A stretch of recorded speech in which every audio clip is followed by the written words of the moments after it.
Seishu Handa is a professional calligraphy artist. He spends days doing just his art as this is his passion. One day he is presenting his calligraphy in a special exhibition when an older curator sees his work. The old man harshly criticizes Seishu's calligraphy, calling it traditional and soulless. This angers Seishu and he loses control, attacking the old curator, punching him straight in the jaw. Because of this scandal, he is sent to a small island near Kyushu. There is a small village there and Seishu lives there to improve his craft and learn more. While he is being driven to the village, he sees vast fields in the ocean. Realizing that this village is in the middle of nowhere, Seishu also sees the ocean and isn't even a little bit impressed with its beauty, fearing that he has lost his ability to recognize true art. When he comes to the village, he is awaited by the village chief, who greets him with a big smile. Seishu is confused by how small and traditional the whole village is. The chief brings him to his new home, but when Seishu tries to open the door, he can't because it's an older house. With the chief's help, the two enter the house and there they are greeted by Naru, the town's rascal. She is a small girl that likes to have fun and annoys Seishu right from the start. Later in the day, Seishu tries to focus on his work, but he still has a lot of unpacking to do. When he goes to make some tea, he sees the chief and Naru are still in his house having snacks. He throws them out and tries to continue his work, but Naru shows up again. She annoys him and he storms out of the house. Later, while looking out at the ocean, Seishu remembers how much he shamed his family back home and doesn't understand why his calligraphy is not good enough.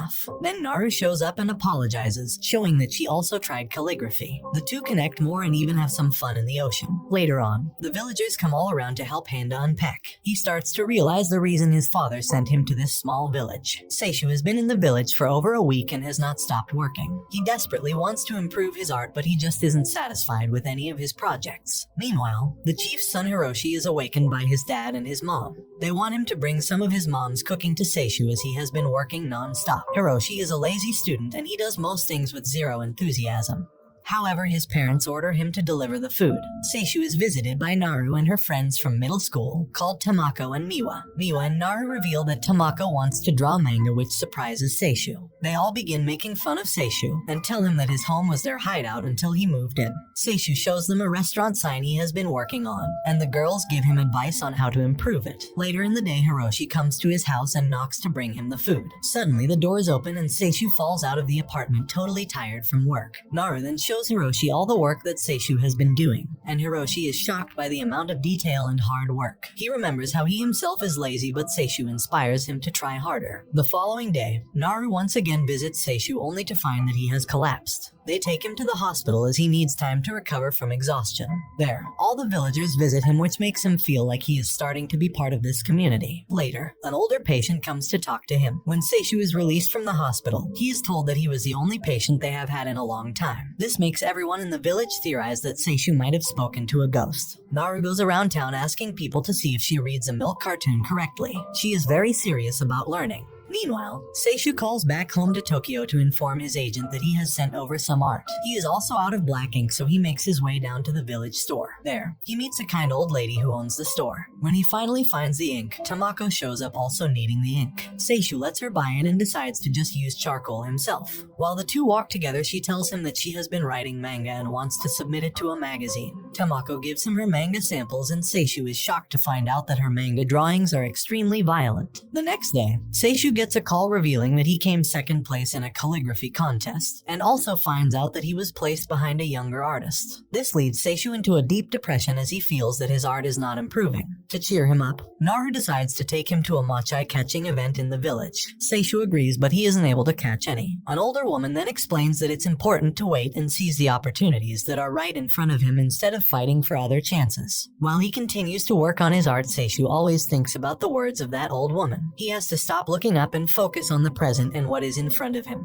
Just as Seishu is about to find his inner peace, he gets mad about his phone and computer not working. Seishu makes his way once again to the village store to make a phone call to order new equipment. When he arrives, the old lady who owns the store shows him that they only have an old rotary phone. Seishu doesn't know how to use one of these phones, so Aki's younger brother has to guide him, which embarrasses him a lot. Later in the day, Miwa's father requests that Seishu paint a big phrase in the kanji style on his new boat. This phrase will be used as the boat's new name. Seishu wants to accept the offer, but he is anxious about messing up. When all the kids from the village put their handprints on the boat, Seishu can do his work and write the phrase. Seishu later thanks the boat's owner for giving him the opportunity to do his art. As the days go by, Seishu's house gets more and more filled with drawings. He works all day, but one thing that keeps him happy is the daily deliveries of Kanam and his favorite food. Miwa, Tamako, and Naru show up in the morning with a lot of homework. They want Seishu to help them with their homework, and Naru wants to learn calligraphy. Seishu refuses at first, but then Naru brings him Kanamen. Seishu decides to help them, but while they do homework, they will also practice calligraphy. Later on, they all go to the beach and he tries to protect them so they don't get hurt, but because he is from Tokyo and has no experience, he keeps slipping on the rocky beach. After their day at the beach, they walk back home, and Seishu keeps talking to himself about safety and keeping the group out of harm's way. The children realize that he truly cares for them, so they hug him and promise to not worry him anymore. Elsewhere on the island, Seishu's agent arrives and brings a young calligraphy artist with him. Naru is standing in front of a store selling snails when a car pulls up right next to her. From the vehicle comes Takao, who is Seishu's agent and basically his only friend. He has brought Kasuke with him, who is a young prodigal calligrapher. Naru makes fun of Takao's tattoos, and later both Takao and Kasuke get drunk in the village. Later on, Seishu is having a meal with Naru and Hiroshi. After dinner, Hiroshi meets Miwa and they both figure out that Kasuke is the calligrapher who beat Seishu in that previous contest. They try to stop their meeting as they don't want to see Seishu get upset again. Seishu is grateful for their efforts, but he tells them that he has moved on from that whole situation. When Kasuke and Seishu meet, it is revealed that Kasuke idolizes Seishu and wants to be just like him. He also begs Seishu to return to Tokyo with them. He tells Seishu that his art seems to become much worse since he has come to the island. This upsets Seishu and sends him into a depressed spiral. Kasuke sleeps over with Hiroshi for their last night on the island. Seishu is lost and doesn't know what to do. He first came to the island to improve his art so that he can win more prizes, but now he just wants to write for himself. However, when Seishu sees Naru with her friend called Hina Kubota, he decides that he must stay on the island as this is where he's truly happy. In the morning, the whole group meets near the ocean for a fishing trip with Kawafuji and Kasuke. Hiroshi is angry that he had to spend an entire night with Kasuke, who doesn't stop talking about calligraphy. During the day, the gang tries to fish, but a lot of them fail. Hiroshi really wants to catch a specific type of fish called the Hisanio fish. After a while, he gives Kasuke his fishing rod. Suddenly, a large fish gets caught by Kasuke and the group barely manages to help him get the fish to shore. When they take the fish out of the water, it is revealed to be the Hisanio fish that Hiroshi wanted. Just then, the fish manages to escape and falls back into the ocean. The group bursts out laughing as the situation is totally ridiculous. The next day, Kawafuji and Kasuke leave the island and everyone comes to tell them goodbye. Seishu says farewell to his friend Kawafuji and decides that staying on the island is the best thing for him personally and for his art. Seishu continues working on improving his art, but is again interrupted when Tamako and Miwa show up. They tell him that Naru is celebrating her birthday soon, and since he is an adult, they need 1,000 yen to throw the birthday party. Seishu spends the entire day trying to think of a gift for Naru, but doesn't have any luck as he doesn't quite understand children. He tries catching a beetle as a gift but loses it to one of the village children.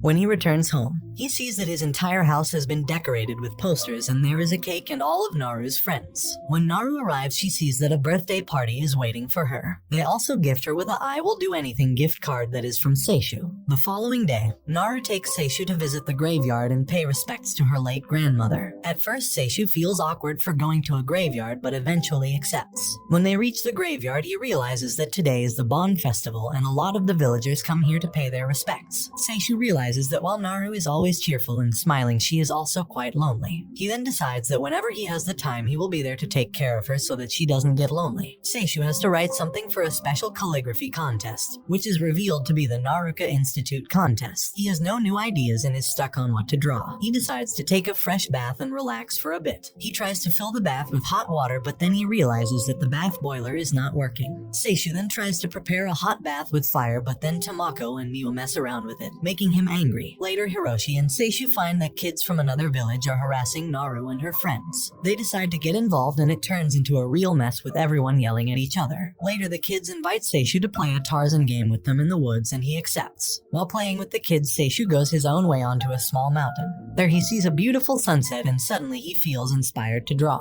He runs back home but accidentally falls off a cliff. Naru and the kids all return home and wonder where Seishu ended up. After a couple of hours, Seishu finds his way off the mountain and sees the beautiful night sky. While being scared for his life, he sees a shooting star and wishes to live and be saved. Suddenly, the villagers find and rescue him. Seishu calls Kawafuji to inform him that he has finished his submission for the Naruka Institute exhibit. The art piece says the word stars, as the inspiration came to Seishu while he was lost in the woods and saw the night sky. The director comes to visit Kawafuji and the two talk. The director expresses that it is time he forgives Seishu so that he returns. They also talk about how important it is that Seishu develops his true artistic style. Kawafuji later calls Seishu and tells him the good news. Seishu promises that he will soon return. Right after his decision, he starts to feel sad. The next day, he attends a local village festival and he has so much fun. It is such a change from his life in Tokyo. Before, while he was doing calligraphy in the big city, he never had time to attend this type of event or even have fun. The group watches beautiful fireworks to finish up the festival. When the morning comes, Seishu packs his stuff early and leaves the village. He is unable to say goodbye to anyone as it hurts too much. Later in the day, Naru arrives in his house and finds it totally empty. Seishu makes his way back to his home in Tokyo. He returns to his daily habits of traveling by train and being in a tight formal suit. He starts to doubt if his new work is his style anymore. Kawafuji arranges for Seishu to meet the director he punched. Seishu also brings the star painting, which Kawafuji is impressed by. When the director arrives, Seishu is nervous, but he manages to apologize. The director forgives him and advises him to not act on impulse. When the director notices Seishu's art piece, Seishu goes into a panic and spills his drink all over the director and the painting. He tells the director that this was just a practice painting and that he already has another art piece for the exhibition. Kawafuji almost loses it from laughter. The director praises the star art piece and leaves. Seishu goes into panic mode as he has no other ideas and he just said that he had another project because he was nervous. Now he has to write something totally new. The next couple of days, Seishu retreats in his apartment. Kawafuji comes to visit his friend and finds him in a worse state than before. A bit later, the village calls Seishu and inspires him. They say they are angry at him for leaving the island and that he must return as soon as possible, which inspires Seishu. The next morning, he informs his friends that he has created another art piece, this one being called the Stone Wall. Seishu decides that he wants to return to the island and be with his friends. His mother and father see this and his mother seems to be very upset. She doesn't want him going back to that island as she thinks it's a bad influence on him and thinks he will become strange. Kawafuji brings Seishu a package from the village. Meanwhile, the villagers start cleaning Seishu's house as they believe he is returning soon. When Seishu opens the box, he finds several gifts and also a big box of calligraphy texts. This is from Miwa and Tamako. Both of them won awards for their calligraphy art. There is also some work from Naru. Seishu remembers all the teaching he did back on the island and laments the fact that he was supposed to be there to congratulate his students. When his mother realizes what kind of influence the island is having on her son, she decides to allow him to return there. Seishu makes his way back to the island, riding in the back of a farm truck just like the first time he arrived there. He sees the beautiful ocean and this time he appreciates it. When he returns, the whole gang of his friends await him. They have a celebration. Kawafuji also informs Seishu that his stone wall art piece won 5th place in the contest. Seishu is pleased by this. However, he doesn't care about silly prizes anymore, but just doing what he loves and spending time with the people he cares about. Naru and Seishu sit together while the rest of his friends celebrate. The two talk and Seishu admits that now he only wants to create work he is passionate about, and that his friends are what matter most to him. These small and happy moments is what matters. It is then revealed that the stone wall art piece was a display of all the names from the island group, and in the center was Naris's name. And this brings the anime to an end. Comment if you would like a part 2. Don't forget to like and subscribe if you enjoyed, and turn on the notification bell so you never miss out on another video. Until next time, take care.